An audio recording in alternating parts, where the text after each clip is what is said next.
This video was made possible by Gamersgate.com. Download games anytime, anywhere. Skip it up and that up.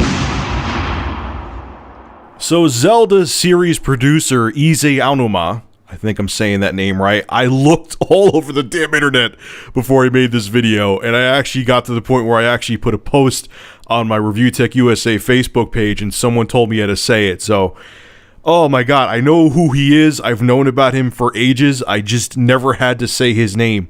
I even looked up reviews on YouTube, and I don't think no one knows how to say his name, because even like when you saw like GameSpot and stuff interview him, they're like, oh, here's the Legend of Zelda series producer, and they don't say his name.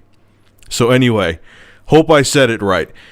So he's talking about, in this GameSpot article, he's talking about The Legend of Zelda: A Link Between Worlds. That's the new title that's coming up for the 3DS. And he's talking about a bunch of different things, and one of them concerned me, but the rest he's talking about how the game is going to be 60 frames per second, so when you have it in 3D mode, because when games are in 60 frames per second, the 3D is more vivid on the 3DS.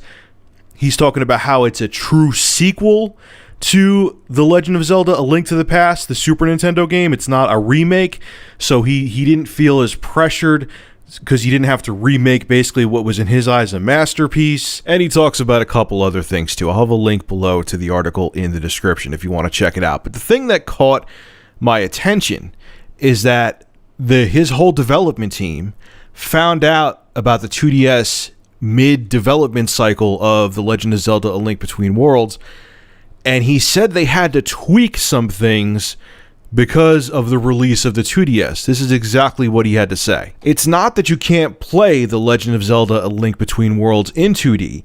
It's just that it becomes clearer when you have the 3D effect on.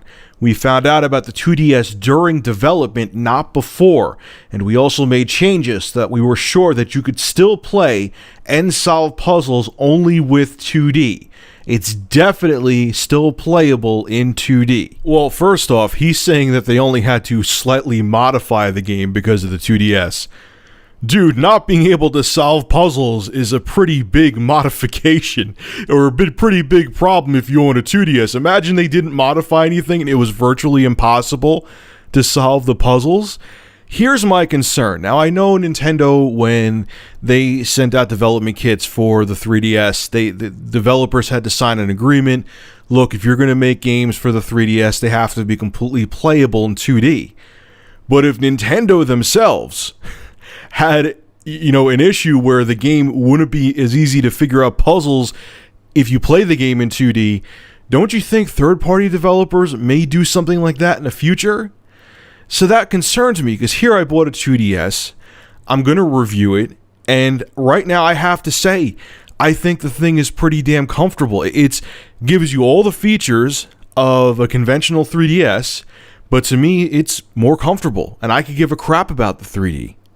But if there's games that are going to come out in the future that, okay, yeah, you could still trudge through them in 2D, but it would make them more playable in 3D because, say, like the new Legend of Zelda coming out, there may be a puzzle that requires the 3D. That kind of, to me, is an compatibility issue with the 2DS. So I'm kind of glad I stumbled across this article before I put up my official review of the 2DS, which, like I said, I'm really enjoying it. I've been playing it a lot today because I know I need to put the review up and I really want to get a lot of time with the system. I'm going to make note of this. Am I saying that games are going to be completely incompatible or games are not going to work? No, I'm sure all the games are, but if it makes the experience less enjoyable, or if it makes figuring out a puzzle or some kind of obstacle in the game a lot more challenging because you can't switch over to 3D, that to me is a compatibility issue, and that's not a good thing. And if Nintendo themselves is admitting they had to modify a game to work with the 2DS console, that means there's going to be issues, especially with third-party developers, because if Nintendo caught themselves having to fix things for the 2DS, I'm sure that third-party developers are going to have to do the same thing, and I'm sure because they're not Nintendo, they're going to let things slip through the cracks, and some games are not going to work as well on the 2DS. You can't say I'm wrong about that. So let me know your thoughts on this. Does this concern you? Does this make you think twice about getting a 2DS? I mean, I gotta say, the system is kicking ass. Spoiler alert, I'm pretty much liking everything about it. It's really comfortable, more comfortable, in my opinion, than the typical clamshell 2DS, or 3DS, I mean to say, and 3DS XL, and it offers all the same features. But if there's games that come out that slip through the cracks that somewhat require the 3D for the optimal experience, that's not a good thing, and that could hurt the 2DS as a whole. So alright, ladies and gentlemen, make sure to rate, comment, favorite, and subscribe, and as always, thank you for supporting Review Tech USA. Have a good one.